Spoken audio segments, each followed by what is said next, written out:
Ultra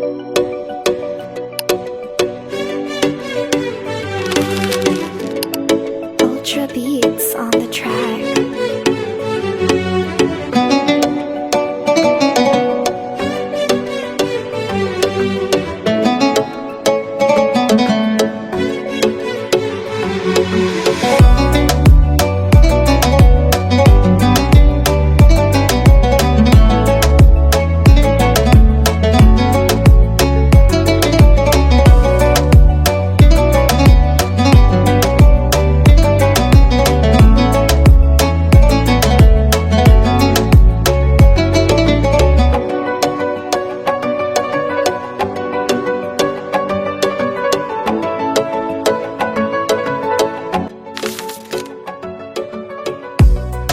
Anda membayangkan sebuah negara yang dikelilingi oleh 5 tetangga, namun tidak satu pun dari mereka yang memiliki akses langsung ke laut. Selamat datang di Uzbekistan, satu dari hanya 2 negara di dunia disebut double landlocked atau terkepung 2 lapis oleh negara-negara tanpa laut. Secara astronomis, Uzbekistan terletak di antara 37 derajat hingga 45 derajat lintang utara, serta 56 derajat hingga 73 derajat bujur timur. Posisi ini memberikannya iklim gurun kontinental. Uzbekistan berbatasan dengan negara Kazakhstan di bagian utara, Kirgistan di timur laut, Tajikistan di tenggara, Afghanistan di selatan, dan Turkmenistan di barat daya. Uniknya, negara yang memiliki Uzbekistan ini juga negara yang terkurung oleh daratan. Luas Uzbekistan setara dengan 3,5 kali lebih besar dari Pulau Jawa, yaitu 448.900 km persegi. Yang menarik di Uzbekistan, di bagian timur negara ini, disinilah pegunungan Tian Shan dan Pamir Alay menjebak uap air dari Samudra Hindia yang menciptakan efek hujan orografis. Akibatnya, wilayah timur jauh lebih basah dan subur, sedangkan wilayah barat didominasi oleh gurun Kazalgum, gurun pasir terbesar ke-11 di dunia. Namun, dari gurun yang tampak tandus itu mengalir 2 sungai raksasa yang menjadi urat nadi Uzbekistan, Sungai Amu Darya dan Sungai Shi Darya. Keduanya berhulu dari klaster di pegunungan Tajikistan dan Kirgistan. Bahkan lebih dari 81% wilayah Uzbekistan berada di dalam cekungan Amu Darya.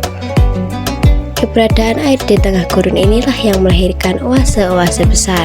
Salah satunya adalah oase Amu Darya yang luasnya mencapai 60.145 km persegi, sedikit lebih besar dari Pulau Jawa.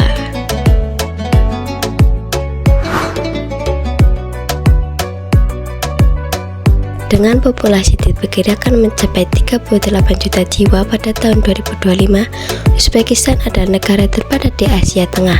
Lebih menarik lagi, sekitar 56% penduduknya berada dalam usia produktif. Ini adalah bonus demografi yang sangat potensial. Namun, persebaran penduduk tidak merata. Lebih dari separuh penduduk tinggal di wilayah timur, terutama di lembah Ferghana dan ibu kota Tashkent. Di Tashkent, kepadatan penduduk mencapai 6.864 orang per kilometer persegi. Sebaliknya, wilayah barat seperti Karakalpakstan sangat jarang penduduk, bahkan di beberapa titik hanya 1 orang per kilometer persegi. Mengapa timur begitu padat? Jawabannya ada pada kondisi fisik. Pegunungan menyediakan air, tanah yang subur, dan oase. Wilayah barat yang kering tidak mampu mendukung pertanian intensif. Allah memang sedang memilih di mana manusia bisa berkembang. Secara etnis, lebih dari 80% penduduknya adalah Uzbek, yaitu keturunan campuran Mongol dan Turki. Kemudian ada etnis Tajik, yang sebagian besar bermukim di wilayah pegunungan, serta Rusia, Kazaks, Karakalpak, dan lebih dari 130 kelompok etnis lainnya. Bahasa Uzbek adalah bahasa resmi, tetapi bahasa Rusia masih menjadi lingua franca. Sementara itu, lebih dari 90% penduduknya beragama Islam Sunni.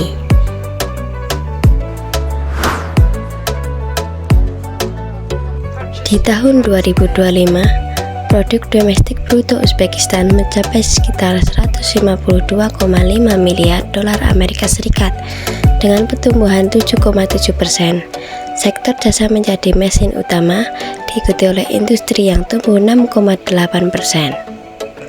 Selama ini, Uzbekistan dikenal sebagai produsen kapas terbesar di Asia Tengah. Namun di balik kapas, negara ini juga menyimpan kekayaan sumber daya alam yang luar biasa, seperti emas, uranium, gas alam, dan juga tembaga. Di sisi infrastruktur, Uzbekistan menghidupkan kembali semangat jalur sutra versi modern. Koridor kereta api internasional sedang diperluas untuk menghubungkan Eropa, Asia Selatan, dan Timur Tengah. Terminal kereta api baru di Tashkent direncanakan akan menjadi yang terbesar di Asia Tengah. Namun, gemerlap pertumbuhan ekonomi menyimpan bayang-bayang kelam. Bencana lingkungan Laut Aral adalah luka terbuka yang tak bisa diabaikan. Dulu, Laut Aral adalah danau garam terbesar keempat di dunia. Kini, volumenya menyusut hingga 90%. Pemerintah Uzbekistan kini telah bergerak.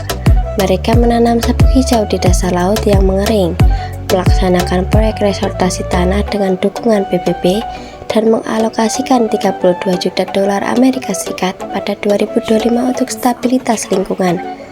Selain krisis lingkungan, tantangan lain mencakup kesenjangan ekonomi antara timur dan barat, tergantungan pada remitansi pekerja migran ke Rusia, serta reformasi hak asasi manusia dan kebebasan pers yang masih setengah jalan.